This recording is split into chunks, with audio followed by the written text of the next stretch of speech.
When someone dies, especially someone famous, you expect the internet to light up with tributes, memories, grief shared across millions of screens.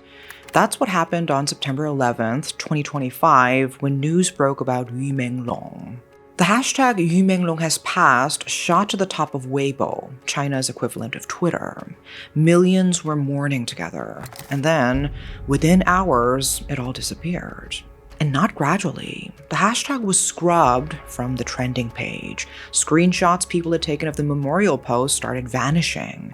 Tribute videos got taken down. Posts expressing grief were deleted as fast as people could upload them. And think about that for a moment. When someone tries to raise collective mourning, when they're working that hard to make people forget, it tells you something. It tells you there's more to the story. And that's exactly what millions of people across China began to suspect. Before we go further, I need to be clear about something. This account is based on publicly available information and media reports. The investigation is technically still ongoing and details may change.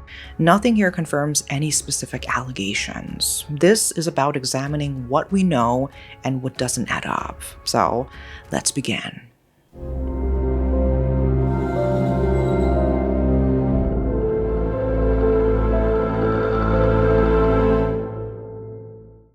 On the morning of September 11th, 2025, around 6 a.m., a resident walking their dog at the Sunshine Upper East residential complex in Beijing's Chaoyang district made a horrifying discovery. At the base of the building, in a pool of blood, lay the body of 37-year-old actor Yu Menglong. Emergency services were called immediately, but there was nothing they could do. Yu was already gone. Above, on what was reported as either the 27th floor or possibly the 5th floor, depending on the source, a window screen was damaged and the window stood ajar. Within hours, local authorities had arrived at their conclusion. This was an accidental fall, they said. Yu had been drinking. Poor judgment, case closed. And they meant it. Within 12 hours, the investigation was officially over. Except the case wasn't closed for millions of people online because of what came next. In the days leading up to his death, Yu had sent several desperate messages to his mother. These messages have since been shared widely online, and they paint a very different picture from an accidental fall. One message read, "Yes, mother, the money they transfer, I want to vomit. It's dirty money. I'm not joking. I'm not hallucinating. They may kill me." And read that again. They may kill me. This wasn't some vague anxiety. This was specific fear. Then, in what would be his final message, sent just hours before his death, Yu wrote, "I have to say goodbye now. They might kill me anytime." Now here's where it gets complicated. Yu didn't name who they were. He didn't explain what the money was for or where it was coming from. But he was clearly terrified of something or someone. And whatever it was, it involved money he described as dirty, and people he believed wanted him dead. To understand why this case has captivated so many people, you need to understand who Yu Menglong was. He wasn't born into fame or privilege. He came from Urumqi, a city in Xinjiang in western China. Born on June 15, 1988, he grew up in what you'd call a modest but supportive household. His mother was a music teacher who nurtured his early talent, teaching him piano and encouraging his singing. His father was a fitness coach who instilled discipline and work ethic. Yu started making a name for himself through reality shows and singing competitions. In 2007, he participated in My Show, My Style. In 2013, he competed in Happy Boys, a talent competition where he placed in the top 10. And that is where he became close friends with Hua Chunyu, who would go on to win the first place. That friendship would become important later in the story. From there, he transitioned into acting in 2011.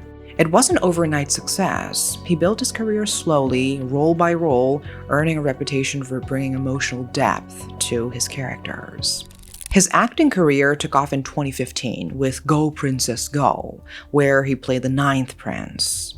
His breakthrough came in 2017 with Eternal Love, where he starred alongside Yang Mi. He followed with The Legend of White Snake in 2019 and The Love Lasts Two Minds.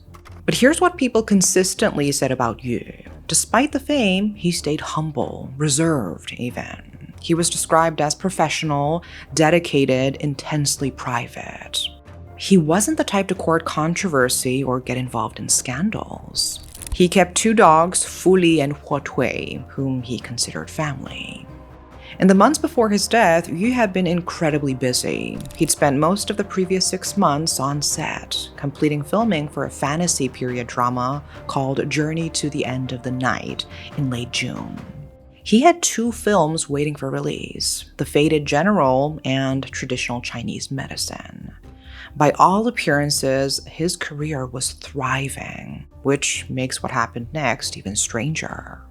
On September 10th, the night before he died, Yu attended a private gathering at a friend's apartment in the Sunshine Upper East complex. About a dozen people were there, maybe a few more. Accounts vary, but most sources put the number at around 16 attendees. To anyone watching from the outside, it probably looked like a normal evening. Friends, hanging out, nothing unusual. But the people who were there later said Yu seemed off, tense, or a little withdrawn, like something was weighing on him. This was notable because Yu was known to have a low tolerance for alcohol, and he had a shoot scheduled for the next day. It wasn't like him to drink heavily before work. At some point during the evening, he separated himself from the group entirely. He went into a bedroom and closed the door. We don't know what he was doing in there or how long he stayed. We just know he isolated himself. Then, in the early hours of September 11th, just after 2 in the morning, something happened on that terrace. According to witnesses, they heard a scream. Then Yu fell. But here's where accounts start to diverge. Videos that circulated online appear to show Yu being moved from Beijing's Bulgari hotel to the residential complex.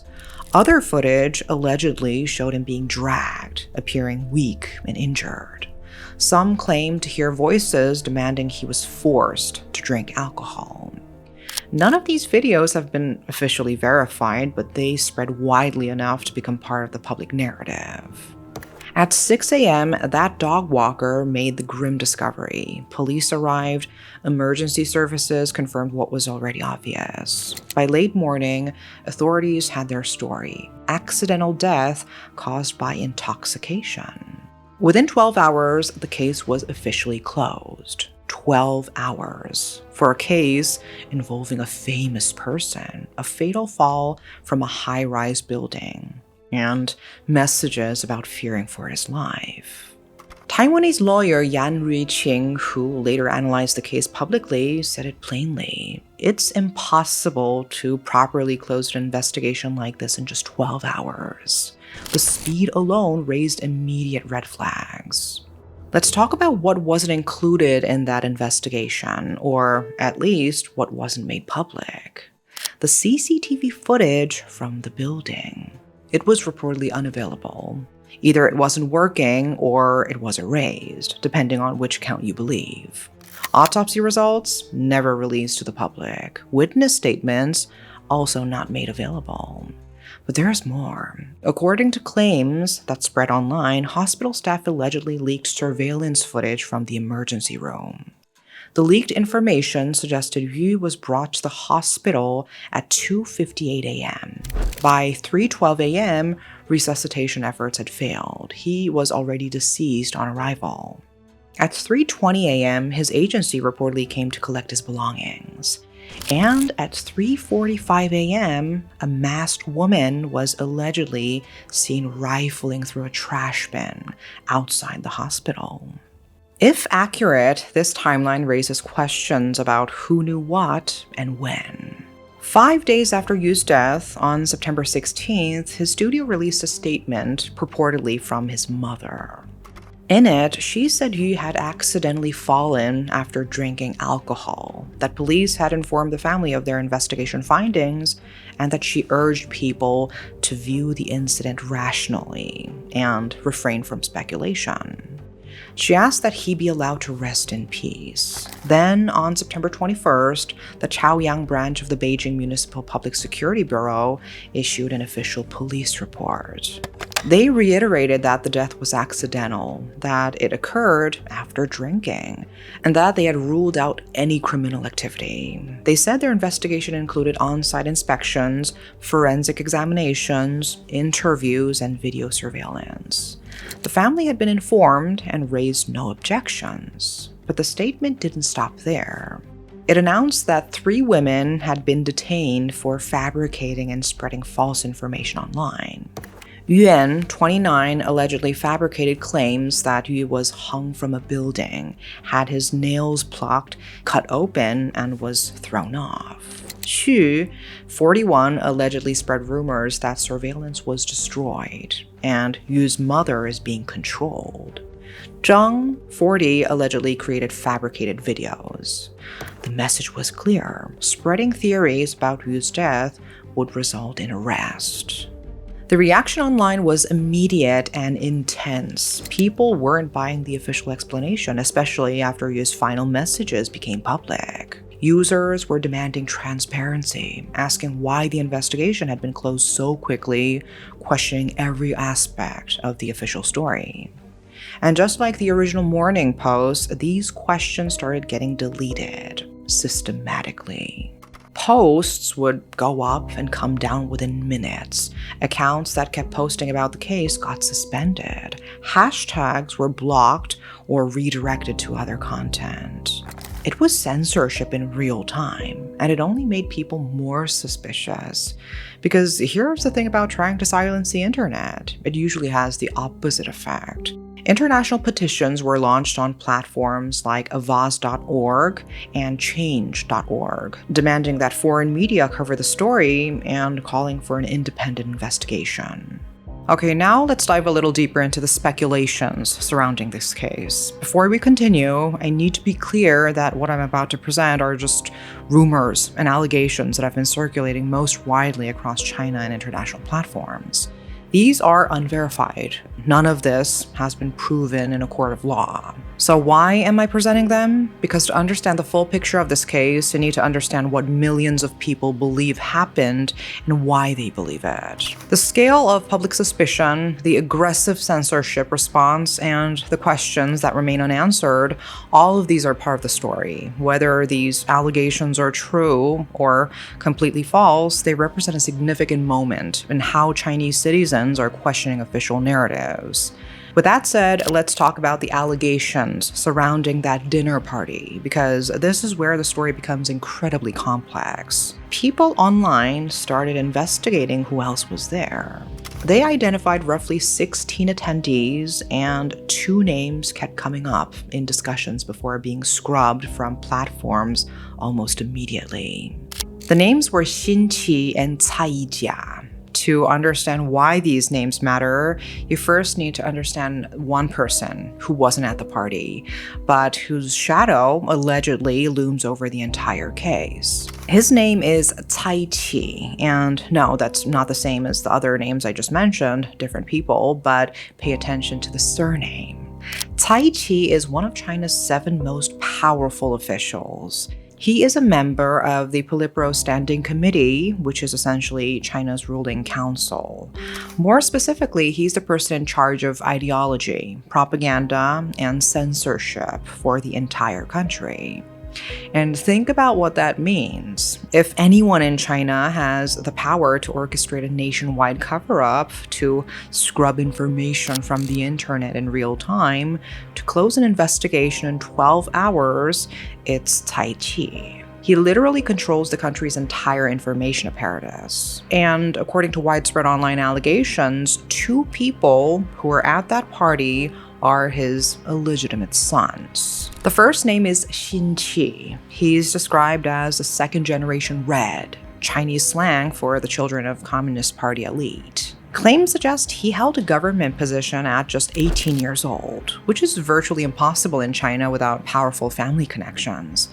And here's the strange part. All information about him has been systematically scrubbed from the Chinese internet. Try to search for him, and you'll find nothing. But here's what makes Xinqi relevant to Yu's story. He's alleged to be the controller or the power behind Tianyu Media, the state-owned company that managed Yu Menglong's career since 2013. And according to these allegations, Xinqi didn't just manage Yu's career, he controlled it. He allegedly organized fan groups to manipulate Yu's opportunities and trapped him in restrictive contracts that prevented him from leaving, even when major opportunities came along. Then another name emerged, and this one caused even more speculation: Cai Yijia. Cai Yijia is a young actor born in June 1996 in Fuzhou, Fujian province. And now here's where the timeline gets interesting. Cai Qi, the powerful official, was pursuing a master's degree at Fujian Normal University in Fuzhou from 1994 to 1997, exactly where Cai Yijia was born. But there's more. They share the surname Cai, which is culturally significant in China.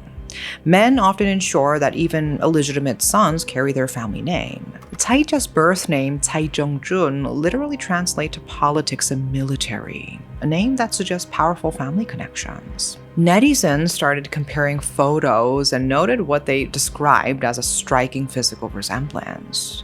Despite having what observers call average talent, Cai Yijia has received abundant acting opportunities with backing from established stars. But here's the most telling detail. Media investigations have been unable to trace his family background. In China's heavily documented society, where everyone has household registration records, that level of mystery is only possible if someone very powerful is protecting that information. And the censorship, any mainland discussion linking Cai Yijia to Cai Qi is deleted within minutes. His social media accounts no longer allow comments. Some online theorists believe both Xinqi and Cai Yijia are Cai Qi's illegitimate sons from different mothers. The theory suggests Xinqi, being older, controls the political power and business operations behind the scenes, while Cai Yijia, being younger and in the entertainment industry, was more directly present that night. But it wasn't just alleged political elite at this party. Several entertainment industry figures have been named in online speculation. Actress Song Yiren lived in the same building as Yu. They were neighbors. According to leaked information, she's been described as someone who allegedly helped organize these types of gatherings. Unverified video allegedly shows her recording what was happening. The theory is that she used her friendly relationship with Yu to lure him to the party. She has publicly denied all involvement, and her lawyer has threatened legal action against those making these claims. Actor Fan Shiti faces particularly brutal allegations. Claims suggest he tricked Yu into attending, and that unverified video shows him catching Yu when he tried to escape, beating him and dragging him into a car. The theory about his motive: jealousy. After Yu's death, Fan would inherit his professional opportunities. But his shows now face massive boycotts. He's not been charged with any crime. Now, let me walk you through the theory about why anyone would want to harm Yu, because this is where all these pieces allegedly connect. Reports began circulating that business registrations had been found in Yu's name. Not just one or two, but dozens of them. These weren't companies Yu had started or businesses he was running. They were registrations that used his name and phone number tied to shell companies with vague or unclear purposes. Some of these companies had unusual classifications. Categories like firearms and pyrotechnics. Now, why would an actor need his name on companies dealing with weapons or explosives? The obvious answer is he wouldn't, which suggests his identity was being used without his full knowledge or consent. This kind of thing isn't unheard of in China's entertainment industry. There has been long-standing scrutiny about how celebrity names and identities get used to legitimize business operations that aren't exactly above board. Essentially, you take a famous person's name and credentials, register companies under their identity, and suddenly your shell company looks legitimate. The celebrity might not even know it's happening until it's too late. If you discover that his name was being used this way, if he found out he was unknowingly connected to illegal financial activity or worse, it would explain his messages. It would explain the fear. It would explain why he told his mother the money made him want to vomit. Now we get into territory that's even harder to verify, but it's been discussed so widely that it needs to be addressed. According to claims that spread across Chinese social media, a USB drive was allegedly recovered from Yu's body after his death. According to these unverified accounts, audio recordings allegedly surfaced online. In one, voices could reportedly be heard demanding that Yu's stomach be cut open. Phrases like "spit it out" and "cut open his stomach for me" were allegedly captured. Another audio file purportedly featured a weakened male voice, thought to be Yu, with someone saying, "Don't worry, he won't die." The theory goes that if Yu knew he was in danger, if he believed people were coming after him, he might have swallowed a USB drive containing evidence. The theory claims that September party wasn't casual. It was allegedly a meeting about money laundering operations involving billions of yuan, disguised as movie investment discussions.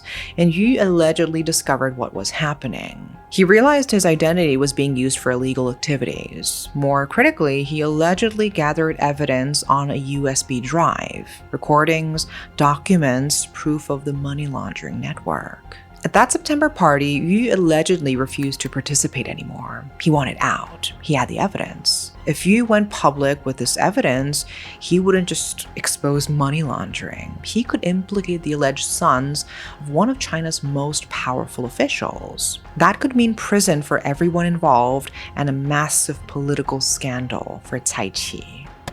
In this theory, Yu became a liability that needed to be eliminated. And the people allegedly involved were powerful enough to use Cai Qi's control over China's censorship apparatus to cover it up afterward. In what appears to have been Yu's final live stream before his death, some viewers noticed something disturbing. They reported seeing hand gestures that looked like distress signals. Specifically, what's known as the 540 signal, an internationally recognized sign that someone is in danger or being abused. The signal is subtle, designed to alert others without drawing attention from an abuser or captor. It involves specific hand movements that victims can make on camera to call for help. Beyond the hand signals, viewers said Yu appeared to have visible bruising on his body, and according to some accounts, he made statements during the stream suggesting that if something happened to him, people shouldn't believe it was an accident. He was trying to warn people. Then the stream cut off, just ended abruptly. And like so much else connected to this case, the video was later removed from platforms entirely. If this is true, if Yu was sending distress signals and warning people in advance, it suggests he knew something was coming. He was trying to leave evidence, trying to tell people he was in danger, using the only platform he had left. And this might be one of the most unsettling aspects of the entire case. After Yu's death, his mother came to Beijing to handle the funeral arrangements. This is a woman who had received those desperate messages from her son. Messages about dirty money, about threats to his life, about fear and danger. The statement released on September 16th was attributed to her, asking people to accept the official explanation and stop speculating. But since then, she hadn't made any additional public appearances or statements. She's essentially disappeared from public view. Maybe she's grieving privately. Maybe lawyers advised her not to speak. But given the desperate messages her son sent her about fearing for his life, her total silence has made people deeply suspicious. Online campaigns like hashtag Where is Yu Menglong's mother emerged, demanding to know if she's safe and free to speak. But like everything else, these hashtags faced heavy censorship.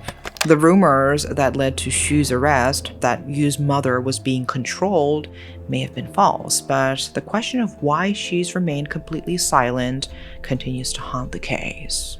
And perhaps one of the most explosive allegations involves the residents of the Sunshine Upper East complex itself. According to claims that spread online, dozens of households in the building allegedly received substantial payments to remain silent about what happened that night.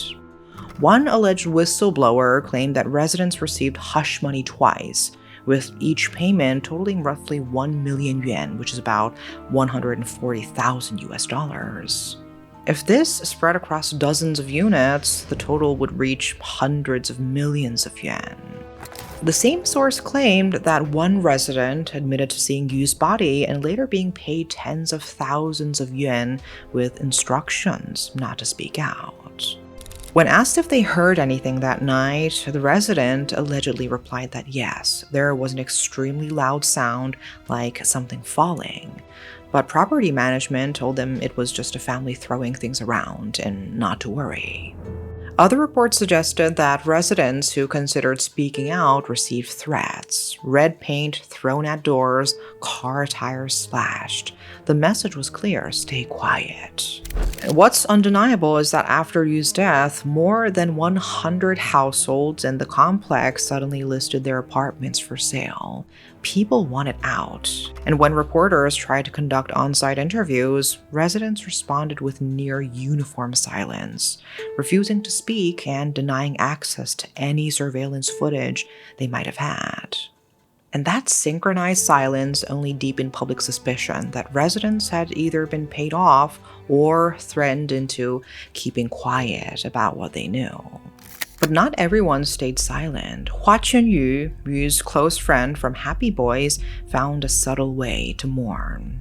At a music festival in Foshan, he performed with stage visuals showing a white figure falling, shattered glass, an hourglass, and scattered clock pieces.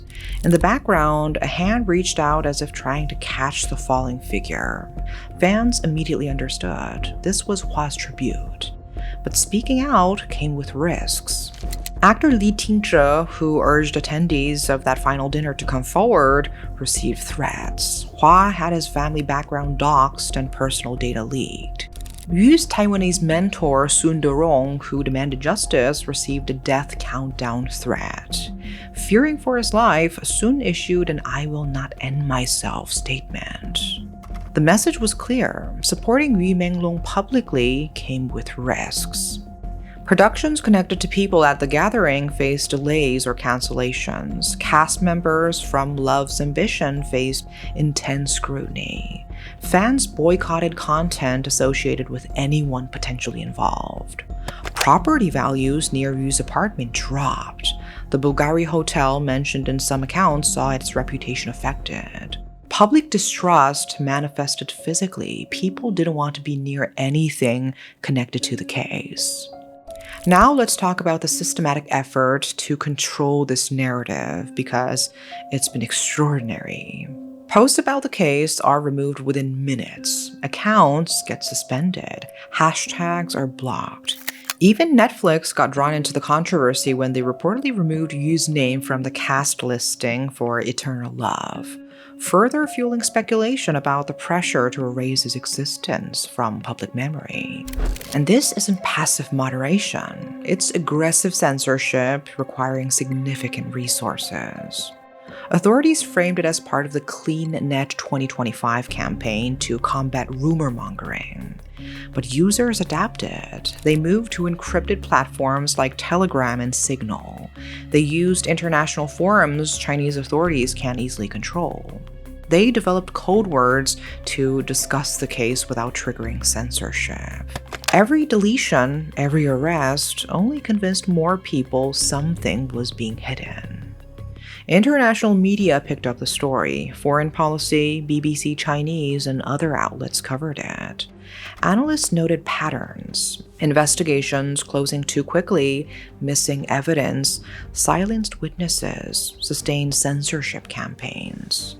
And this wasn't the first controversial celebrity death in China, but it highlighted fundamental questions about transparency and accountability. When evidence disappears and questions go unanswered, it undermines trust in the entire system. And now we are left with more questions than answers. Why was an investigation into the death of a famous person who had sent messages about fearing for his life concluded in just 12 hours? Why is the surveillance footage from the building unavailable? What was the nature of the dirty money Yu referenced in his messages to his mother? Who were the people he was afraid of? Why did his mother completely disappear from public view after one statement? What happened to the alleged audio and video evidence that circulated before being removed? Were residents of the building paid to stay silent? And if so, by whom? Why did over 100 households suddenly try to sell their apartments? And perhaps most importantly, what information, if any, is being actively suppressed? These questions deserve transparent answers, but in the absence of transparency, speculation fills the void. And that speculation, especially when it names specific people, can destroy innocent lives, whether those allegations are true or not. These are legitimate questions that arise naturally from the known facts of the case, and they remain unanswered.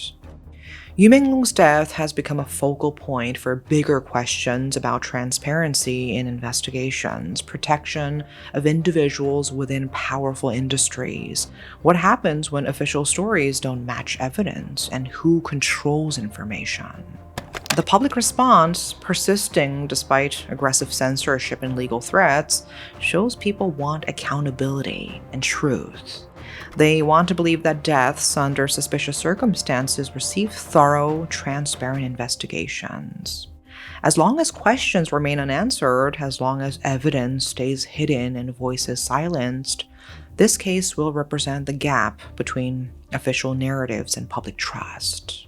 Yu Menglong's story isn't over. The search continues, carried forward by fans refusing to forget, international observers demanding transparency, and anyone believing truth matters more than convenient explanations.